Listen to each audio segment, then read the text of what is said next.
나는 하나님을 예배하는 예배자입니다.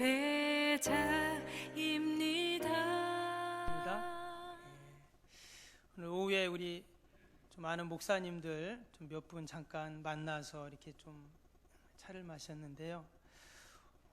이렇게 이야기를 하다가 이제 금요 기도회가 있으니까 이제 와야 되잖아요. 근데 가실 생각들을 안 하는 거예요. 그 봤더니 다 금요 기도회가 없더라고요. 저희 교회만 있어요.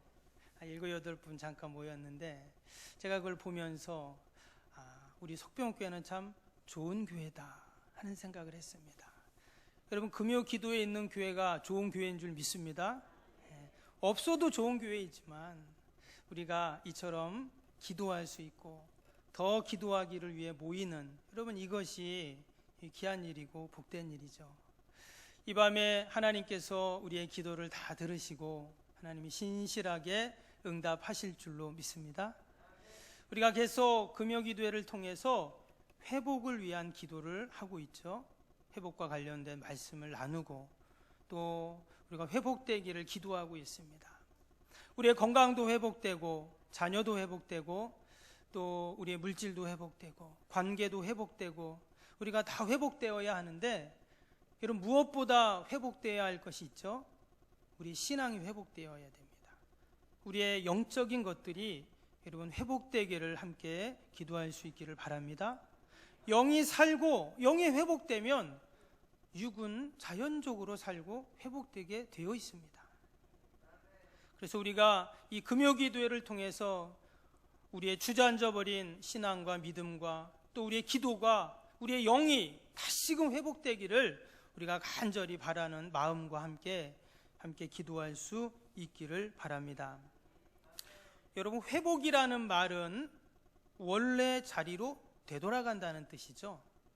그래서 구약의 하나님께서는 이스라엘 백성들에게 선지자들 통해서 항상 뭐라고 했었냐면 돌아와라, 하나님께 돌아오라 그랬어요. 근데 그것이 하나님을 모르거나 또는 이방인들에게 돌아오라 그런 게 아니라 이미 하나님을 알고 있는 이스라엘 백성들에게 돌아오라는 거예요. 그들은 하나님을 믿는 것 같았지만 우상 앞에 가서 절으라고 하나님의 말씀으로부터 점점점 멀어져 갔습니다. 그래서 하나님은 내게로 돌아와라. 돌아오는 게 회복이죠. 성전으로 돌아오라 하시고 세상에 덧없고 가치 없는 헛된 것을 붙잡지 말고 하나님 앞으로 돌아와라, 그렇게 계속 말씀을 하셨습니다. 마태복음 11장 28절에도 예수님께서 수고하고 무거운 짐진 자들아 다 내게로 오라 하셨어요. 주님께 와라, 다시금 돌아오라는 겁니다. 그러면 내가 진정한 참 쉼과 평안을 주겠다고 약속을 하셨습니다. 그럼 우리가 늘 주님 전에 나와 또 하나님 앞에 나와 말씀 앞에 나와 재충전을 받고 또한 회복을 경험해야 할 줄로 믿습니다. 그런데 우리가 문제가 있는데, 내가 하나님 앞에 나아가고 회복되려고 하는데 그것을 방해하는 세력이 있다는 거예요. 눈에 보이지는 않지만 그 영적인 어둠의 세력들이 나로 하여금 하나님께 나아가고 하나님께 돌아가는 것을 방해합니다.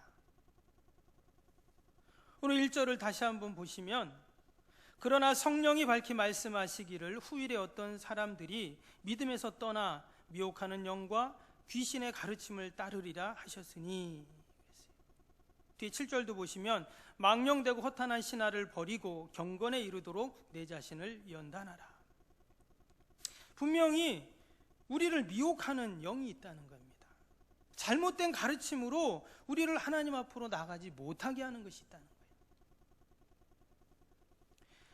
우리가 지난주에도 우리 하나님의 자녀들에게는 권세가 있다 했죠. 하나님의 자녀들에게만 주신 영적인 권세가 있는데 우리가 그 권세를 회복해야 된다, 사용해야 된다, 그 말씀을 우리가 지난주에 나누었습니다. 근데 그 하나님의 자녀의 권세는 눈에 보이는 권세가 아니죠. 영적인 권세입니다. 그러나 눈에 보이는 세상의 어떤 힘과 능력보다 더 큰 권세이죠.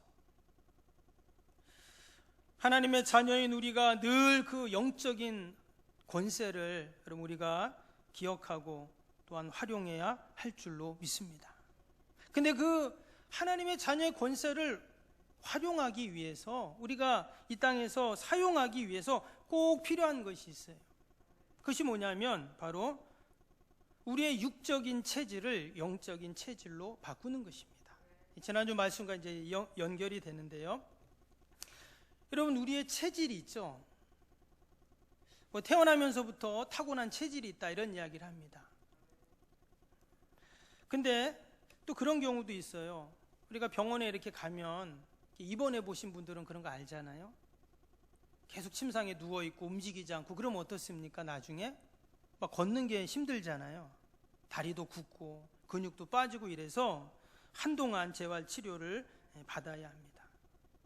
근데 마치 아담의 후손인 우리 모든 인간은 육적인 체질을 가지고 있다는 거예요. 그래서 경건에 이르고 또 거룩에 이르는 것이 너무나 힘들어요. 근데 반면에 뭐는 쉬워요? 죄를 짓는 건 너무 쉬운 거예요. 죄를 짓는 것은 배운 적도 없고 학원에 다닌 적도 없고 과외를 받아본 적도 없는데 죄를 짓는 것은 너무나 쉬워요. 반대로 거룩에 이르고 하나님 말씀대로 사는 것이 너무나 힘이 듭니다. 여러분, 쉬운 예를 들면, 여러분, 기도하는 게 쉽습니까? 어렵습니까? 여러분, 1시간 기도하는 게 쉬울까요? 어려울까요? 여러분, 어떤 사람은요, 쉬운 사람이 있더라고요. 야, 어떻게 1시간 계속 기도하지? 근데 그분은 쉽대요. 그게 왜 그럴까요? 그분은 기도의 체질이 된 거죠. 여러분, 봉사를 잘하는 분이 있습니다. 어떤 분은 예배 끝나면 휙 가는데, 어떤 분은 막 평일에도 교회 와서 아니면 주일날도 그렇고. 왜 그럴까요? 봉사의 체질이 된 거죠. 예배도 체질이 있어요. 일주일에 한 번 교회 오는 것도, 예배 드리는 것도 참 버겁고 힘든 분이 있는 반면에, 어떤 분은 늘 예배 드리고 싶어요. 목사님 예배 드리죠. 저희 집에 오셨으니까 예배 드리죠. 왜 그럴까요? 예배의 체질이 된 거죠. 그래서 여러분, 우리가 영적인 체질을 갖는다는 것이 얼마나 중요한지 몰라요. 왜냐? 우리는 다 육적인 체질을 갖고 있기 때문에 영적인 체질로 우리 하나님의 자녀들은 바꾸어야 합니다. 그러나 말씀드린 것처럼 여러분, 체질을 바꾸는 것은 쉽지 않습니다. 한두 달 병원에 입원해 있어서 움직이지 않아도 몸이 굳고 힘든데, 여러분, 우리의 체질을 바꾼다는 게 얼마나 어려워요? 대부분 우리가 각자의 체질이 있잖아요. 육적인 체질이 있어요. 어떤 사람은 몸이 뜨거운 사람이 있는 반면에 어떤 분은 몸이 차가운 분이 있고, 어떤 분은 물만 먹어도 살이 찌는 분이 있고, 어떤 분은 아무리 먹어도 살이 안 찌는 분도 있고, 다 이렇게 사람들은 타고난 체질들이, 육적인 체질들이 있습니다. 그런데 여러분, 영적인 체질로 우리의 몸을 바꾼다는 것, 이것도 결코 쉽지 않다라는 것입니다. 여러분, 우리가 예수님 믿고 교회 나오고 예배 드리고 직분 받아도, 여러분, 이전에, 예수 믿기 전에 체질이 영적인 체질로 그냥 자연스럽게 바뀌지 않습니다. 부단한 시간들이 또 과정들이 있어야 영적인 체질로 바뀌는 거예요. 속성반은 없다는 거예요. 그래서 우리가 하나님께로 돌아가고 회복을 소망하지만 우리의 발목을 꽉 잡는 그 어둠의 세력들이 있다는 것입니다. 그러나 우리의 체질을 영적인 체질로 바꾸면 그럼 능히 우리가 이 땅에서 승리하는 복된 삶을 살 줄로 믿습니다. 그 하나님의 자녀의 권세를 누리면서 우리가 살아갈 수 있어요. 그럼 어떻게 우리의 육적인 체질을 영적인 체질로 바꿀 수 있을까요? 오늘 6절 봅니다. 6절에 보니까 내가 이것으로 형제를 깨우치면 그리스도 예수의 좋은 일꾼이 되어 믿음의 말씀과 내가 따르는 좋은 교훈으로 양육을 받으라 하셨습니다. 여기 말씀해 보니까 뭐라고 했습니까? 믿음의 말씀과 좋은 교훈으로 양육을 받으라. 어떻게 우리의 체질을 육적인 체질에서 영적인 체질로 바꿀 수 있는가? 그것은 오직 하나님의 말씀입니다. 여러분, 우리의 육도 마찬가지입니다. 건강 때문에 병원에 가면 음식을 가려 먹어라, 구별해서 먹어라, 여러 이야기를 합니다. 사실 무엇을 먹나가 우리의 건강에 직접적인 관련이 있죠. 근데 영적인 체질도 마찬가지입니다. 우리가 영적인 체질로 우리가 변화되기 위해서는, 바뀌기 위해서는 오직 한 가지, 영적인 양식을 먹어야 되죠. 바른 하나님의 말씀을 읽고 듣고 그 말씀을 끊임없이 묵상하면 이런 우리의 체질이 영적인 체질로 바뀔 줄로 믿습니다. 아직도 내가 예배드리는 것이 힘들고, 기도하는 것이 힘들고, 봉사하는 것이 힘들고, 내가 헌신하는 것이 힘들고, 내가 옆에 있는 성도를 사랑하는 것이 힘들면 아직까지 내가 영적인 체질로 덜 왔다라고 생각하시면 돼요. 그래서 우리가 말씀으로 끊임없이 말씀을 듣고 말씀을 읽고 그 말씀을 묵상하고 붙잡으면 여러분, 우리가 영적인 체질로 변화될 줄로 믿습니다. 그리고 또 오늘 7절을 봅니다. 7절을 보니까 망령되고 허탄한 신화를 버리고 경건에 이르도록 내 자신을 연단하라. 내 자신을 연단하라, 이렇게 말했어요. 다른 말로 하면 영적인 체질이 되기 위해서 훈련하라는 그런 말씀이죠. 제가 몇 개 사진을 좀 이렇게 PPT에 적었는데요. 한번 보여주세요. 첫 번째 사진. 혹시 아시는가 모르겠는데 이분이 세계적인 피아니스트, 바이올리니스트 정경화 씨입니다. 그분 동생 알죠? 정명훈 씨 지휘자. 그건 이제 누나인데요. 이분이 세계적인 이제 바이올리니스트예요. 근데 이 주위 사람들이 이분을 보고 항상 하는 말이 뭐냐면 이분은 매일 고시를 치르는 사람처럼 연습한대요. 그 있죠, 고시 있잖아요. 고시 치는 사람처럼 매일 그렇게 연습. 세계적인 바이올리니스트인데 공연 전날 밤에는 어김없이 밤을 새워서 연습을 한답니다. 다음 사진요. 그럼 이게 누구 발인 줄 아세요? 왼쪽엔 발이 보이잖아요. 누구 발일까요? 예, 그 옆에 있는 여자분 발입니다. 좀 안 맞잖아요, 서로.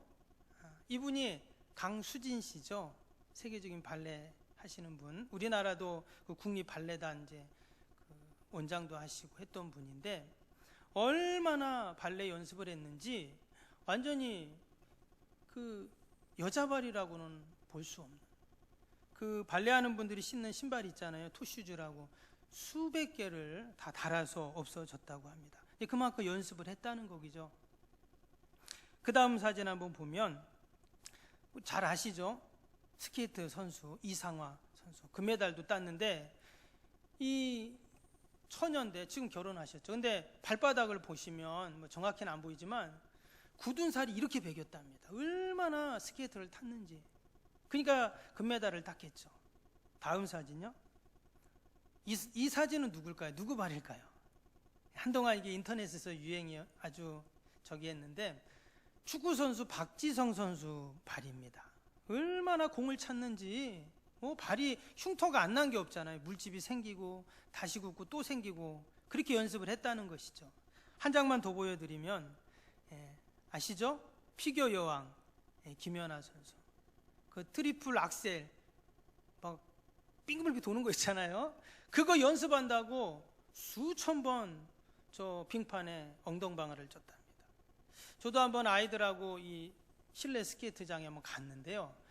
이거 어떻게 하다가 한번 딱 넘어졌는데 진짜 뭐 얼마나 아픈지. 근데 이 선수는 그 기술을 연마하기 위해서 수천 번을 넘어졌다는 거예요. 그러니까 세계적인 그런 피겨 선수가 되었겠죠. 여러분이 지금 보여드린 사진에 나오는 분들의 공통점이 뭘까요? 전부 다 자기 분야에서 최고가 된 사람들이죠. 그리고 또 한 가지는 그러기 위해서 끊임없이 훈련을 했다는 것이에요. 여러분, 영적인 법칙도 마찬가지입니다. 어느 날 갑자기 나의 체질이 영적인 체질로 바뀌지 않아요. 우리가 끊임없이 주님 안에서 믿음의 연단이 이루어질 때 여러분 이러한 놀라운 능력들이 있는 줄로 믿습니다. 오늘 8절을 보시면 육체의 연단은 약간의 유익이 있으나 경건은 범사의 유익하니 금생과 내세의 약속이 있느니라. 육체의 이러한 연습과 훈련도 유익이 있지만 그것은 약간의 유익이라고 했어요. 영적인 연단, 영적인 훈련은 우리에게 금생과 내생의 약속이 있는 너무나 귀한 것이라고 분명히 말씀하고 있습니다. 처음에는 조금 힘들고 어려울 수도 있습니다. 그러나 우리의 체질이 점점 영적인 체질로 바뀌어 가면, 영적인 근육이 생기면 여러분 어떤 어둠의 세력들도 틈타지 못할 줄로 믿습니다. 여러분 우리가 회복이 되어야 합니다. 건강도, 우리의 가정도, 자녀도, 또 교회도, 이 민족도 다 회복이 되어야 하는데 무엇보다 나의 신앙이 회복되고 기도가 회복되고 우리의 믿음이 여러분 회복될 때 늘 하나님의 은혜 가운데 살게 되고 또 하나님의 구원의 역사들을 경험하게 될 줄로 믿습니다.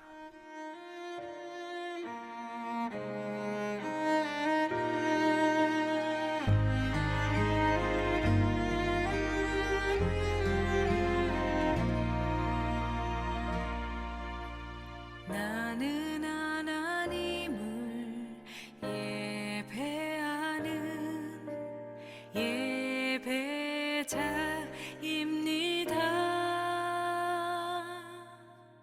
내가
전한